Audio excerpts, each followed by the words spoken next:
Son las 7 de la mañana, las 6 en Canarias.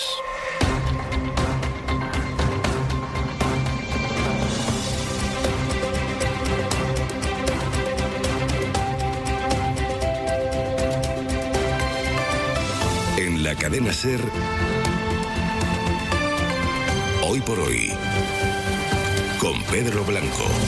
¿Qué tal? Buenos días. Ya es viernes, es 12 de marzo. Hoy por fin el Gobierno comienza a desplegar ese manguerazo de liquidez destinado a los sectores más golpeados por los cierres de la pandemia. Esta mañana el Consejo de Ministros extraordinario y esta mañana el Gobierno va a aprobar el fondo de 11.000 millones de euros que prometió hace ya unas semanas Pedro Sánchez para ayudar a miles de empresas pequeñas y medianas, autónomos también, que están al borde del precipicio después de un año de pandemia, especialmente en el turismo, en la hostelería y en el comercio.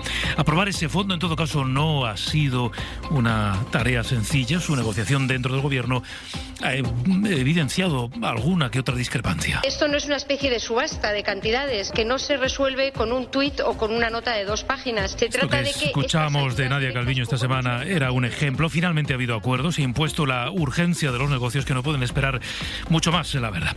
Anoche lo apuntaba en la SER Nacho Álvarez desde Podemos, es secretario de Estado de Derechos Sociales. Yo creo que es una cifra muy importante que constata lo que veníamos planteando desde hace tiempo. Es el momento de las ayudas a las empresas. La situación económica puede mejorar pronto por la vacuna, pero hay empresas, sobre todo pequeñas, que han perdido ingresos durante todo el 2020 y que pueden verse abocadas a cerrar en las próximas semanas si no las ayudamos.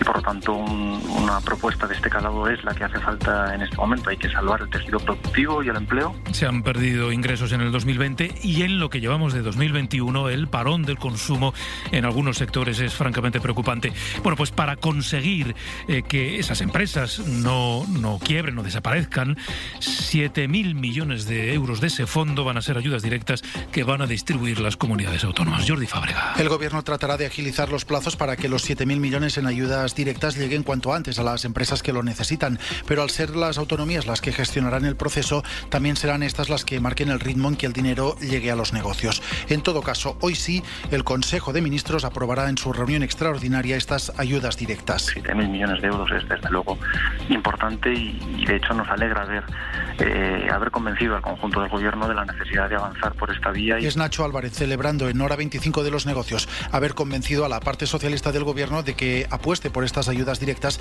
que se llevan 7.000 de los 11.000 millones del decreto de ayuda a las empresas que se aprueba hoy. El fondo se completa con 3.000 millones más para aliviar deudas y pagar a proveedores que gestionará la banca y 1.000 millones para las pymes. Pablo Mora, muy buenos días. Hola Pedro, buenos días. Las patronales llevaban meses reclamando un fondo de este tipo y poniendo el ejemplo de otros países que han articulado ayudas directas a los sectores maltratados por el virus. Hoy Lorenzo Amor, representante de los autónomos, pide que no se retrasen más en el reparto. Es lo que pedíamos. Creemos correcta esa cifra que se maneja de 7.000 millones de euros. Está en la buena línea. Ahora hay que ver, la música suena bien, pero ahora hay que ver cómo está la letra. Estas ayudas desgraciadamente llegan tarde para muchos autónomos, que ya se han quedado en el camino. Pero sin embargo pedimos que se agilicen cuanto antes, que se transfieran a las comunidades autónomas cuanto antes. Todavía estamos a tiempo de poder salvar muchos autónomos y estas ayudas directas pueden aliviar la gran pérdida que llevan muchos autónomos durante este último año. Y la Agencia Europea del Medicamento recomienda seguir utilizando la vacuna de AstraZeneca a pesar de que 9 países han suspendido su uso por efectos adversos graves en algunos de los vacunados. Se han detectado una treintena de casos de trombosis en Dinamarca, Noruega e Islandia, pero no hay evidencias que lo relacionen con esa vacuna. La agencia lo estudia. Recuerda que no son más casos de lo que suele ser normal e insiste en que los beneficios de la vacuna superan a los riesgos. España ha recibido algo más de 200.000 dosis del lote inmovilizado en el resto de Europa. No se han detectado aquí efectos graves, pero Sanidad va a esperar a lo que diga la Agencia Europea antes de administrar esa vacuna a mayores de 55 años. Lo decía ayer la ministra Carolina Darias. Estamos esperando a las conclusiones de la Agencia Europea del Medicamento en relación con ciertos incidentes que han acaecido en algunos países. Tengo que lanzar un mensaje de tranquilidad. es preciso y necesario. Lo que sí ha hecho Sanidad es definir los grupos de alto riesgo que van a recibir la vacuna junto a los mayores de 70 años. Son personas con trasplantes, pacientes sometidos a hemodiálisis o en tratamiento oncológico, o también mayores de 40 años con síndrome de Down.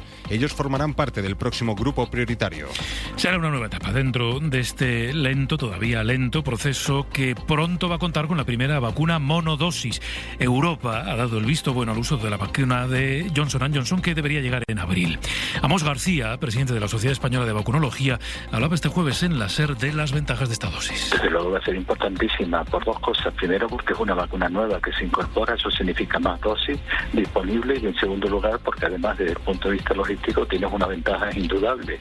Su temperatura de conservación es la habitual de todas las vacunas con las que trabajamos habitualmente, y además al requerir una sola dosis para generar una respuesta protectora suficiente, pues le va a permitir dar un acelerador importante a la política vacunal. Sanidad ha corregido los datos del miércoles y confirma la tendencia a la baja de la incidencia del virus. Hoy está en los 132 casos por 100.000 habitantes y se traduce también en un descenso de la mortalidad. Aún así, este jueves sumamos 166 fallecidos más. Lo que se consolida definitivamente es la caída de la mortalidad en las residencias después de más de 33.000 fallecidos durante el último año en esos centros.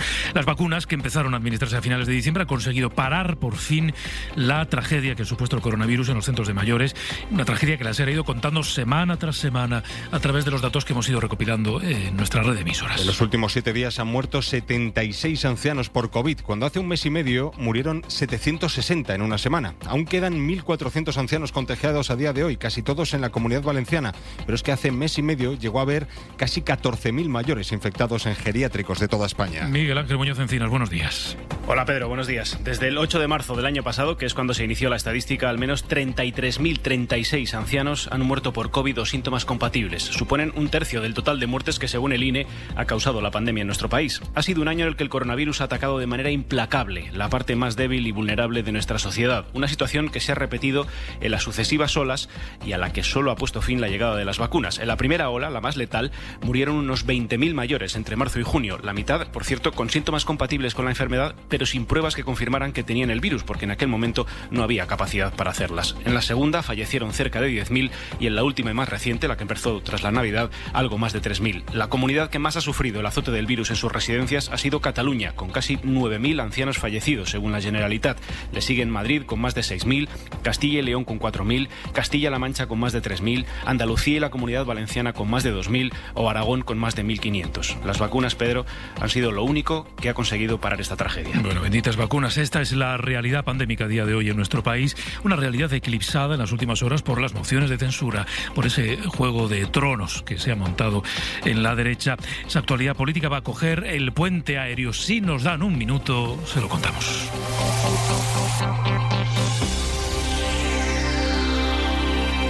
10 destinos imprescindibles.